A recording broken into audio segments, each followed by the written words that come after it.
उद्धव ठाकरेंनी सोलापूरच्या सभेमध्ये भाजप आणि मोदींवर निशाणा साधला। कमळ नव्हे आता फक्त मळ असं म्हणत त्यांनी भाजपला डिवचलं। शिवसेनेचा दणका 4 तारखेला दाखवू असंही उद्धव ठाकरे म्हणाले। हाती मशाल घेत विजयी तुतारी फुंकणार असा इशारा देखील उद्धव ठाकरेंनी। ज्या महाराष्ट्राच्या सुपुत्राने डॉक्टर बाबासाहेब आंबेडकर ज्यांना आपण महामानव म्हणतो, दैवत, एक साधा दलित कुटुंबामध्ये जन्मलेला माणूस एवढा बुद्धिमान होऊ शकतो आणि देशाची घटना लिहू शकतो आणि त्या घटनेवरती आम्ही देश चालवायचा नाही होणार।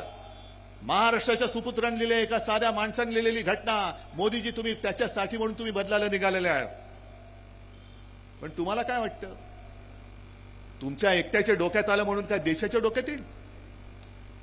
तुमच्यामध्ये जर का भाजपामध्ये जर का हिम्मत असेल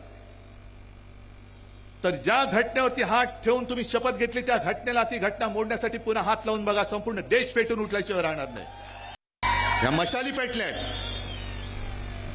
आणि कालपर्यंत तुम्ही आमचं प्रेम अनुभवलं, आता मशालीची धग काय असते ते बघा। या मशालीच्या धगेमध्ये तुमचं कमळ नुसतं मळ राहिलंय, ते कसं कोमेजतं ते बघा। भाजपा म्हणजे ब्रह्मदेव नाहीये। भाजपा म्हणेल तेच हिंदुत्व, भाजपा म्हणेल तोच देशप्रेमी आणि भाजपच्या विरुद्ध बोलेल तो देशद्रोही। हे नाही, हे ब्रह्मदेव नाही आहात तुम्ही। आणि पुन्हा एकदा सांगतो मोदीजी, तुम्ही आम्हाला जे नकली म्हणून हिणवता आहात, नकली शिवसेना म्हणाला, मी परत सांगतो, नकली बोलायला ती तुमची डिग्री नाही आहे, ही असली शिवसेना आहे।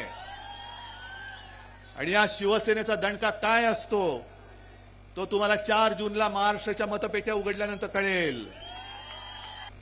मला काही जण विचारतात, जसं एक 4 दिवसापूर्वी मुंबईत वर्षा गायकवाड आली होती घरी, मला प्रेसने विचारलं शिवसेनेची मतं काँग्रेसला ट्रान्सफर होणार का? म्हटलं का नाही होणार, कारण काँग्रेसच्या हातामध्ये आज मशाल आहे,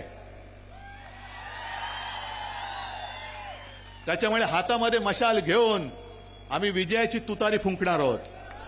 काय प्रॉब्लेम आहे तुम्हाला? निवडणूक रोख्यांचा घोटाळा हा जगातला सगळ्यात मोठा घोटाळा आहे असं कोण बोललं तुम्हाला माहितीये?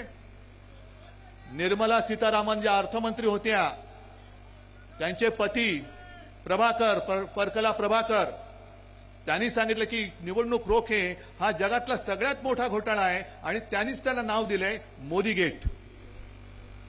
अहो मोदीजी, तुमच्या मंत्र्यांचे पती बोलतायत, आता पाठवा ना ईडी त्यांच्याकडे, पाठवा ना त्यांना तुरुंगामध्ये।